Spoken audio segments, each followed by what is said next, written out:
নমস্কাৰ বন্ধু বান্ধৱীসকল, আপোনালোক সকলোকে মোৰ চেনেলৰ আন এটা ৰেচিপি ভিডিঅ'লৈ স্বাগতম জনাইছোঁ।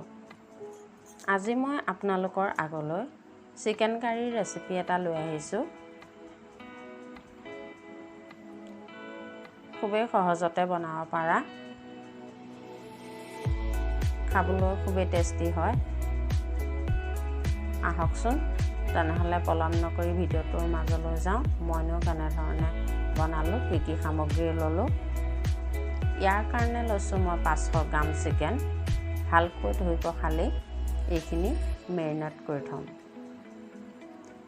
2টা আলু কিউব আকাৰত কাটি লৈছোঁ, 2টা পিঁয়াজ কাটি লৈছোঁ, 2 খিলা তেজপাত লৈছোঁ, 2টা শুকান জলকীয়া লৈছোঁ, আদা নহৰু পেষ্ট লৈছোঁ। গেছটো জ্বলালোঁ, তাতে কেৰাহীখন পাতিলোঁ আৰু গৰম হোৱাত মিঠাতেল দিলোঁ আৰু লং ইলাচি ডালচেনি দিছোঁ। এটা শুকান জলকীয়া দিছোঁ, এখিলা তেজপাত দিছোঁ, পিঁয়াজখিনি দিছোঁ কাটি ৰখা, আদা নহৰু পেষ্টটো দিলোঁ। এতিয়া এইখিনি কেঁচা গোন্ধটো যোৱালৈকে ভাজিম। এনেধৰণে লৰাই ল'ব। ইয়াতে মই কাশ্মীৰী ৰেড চিলি পাউডাৰ অকণমান দিছোঁ। এতিয়া মেৰিনেট কৰি ৰখা মাংসখিনি দিছোঁ।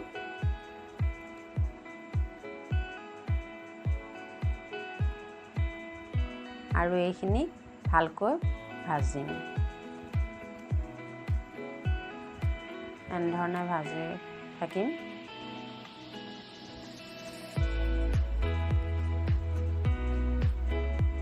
এনেকৈ লৰাই থাকিব যাতে মাংসখিনি তলিত লাগি নাযায়, মছলা জ্বলি নাযায়। এনেধৰণে ভালকৈ ভাজি ল'লে খাবলৈ খুবেই টেষ্টি হয়। এনেকৈ লৰাই ভাজি ল'ব। এতিয়া মই আলুটো ফ্ৰাই কৰি ৰখাইছিলোঁ, সেইখিনি এড কৰিছোঁ।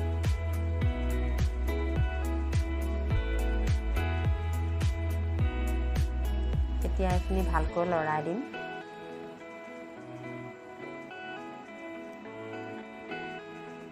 এনেধৰণে অকণ ভাজি ল'ম।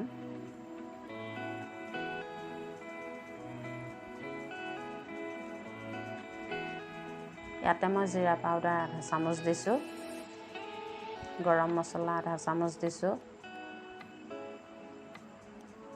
ৰেড চিলি দিছোঁ আধা চামুচ। এইখিনি ভালকৈ লৰাই দিম।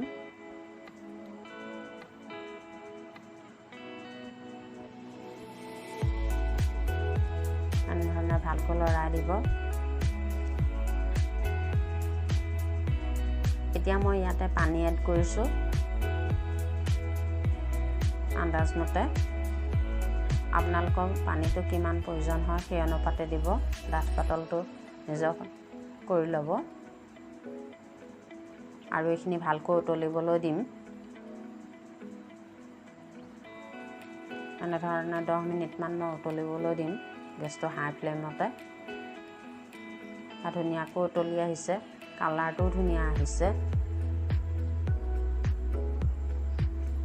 মাংসখিনিও প্ৰায় সিজিছে।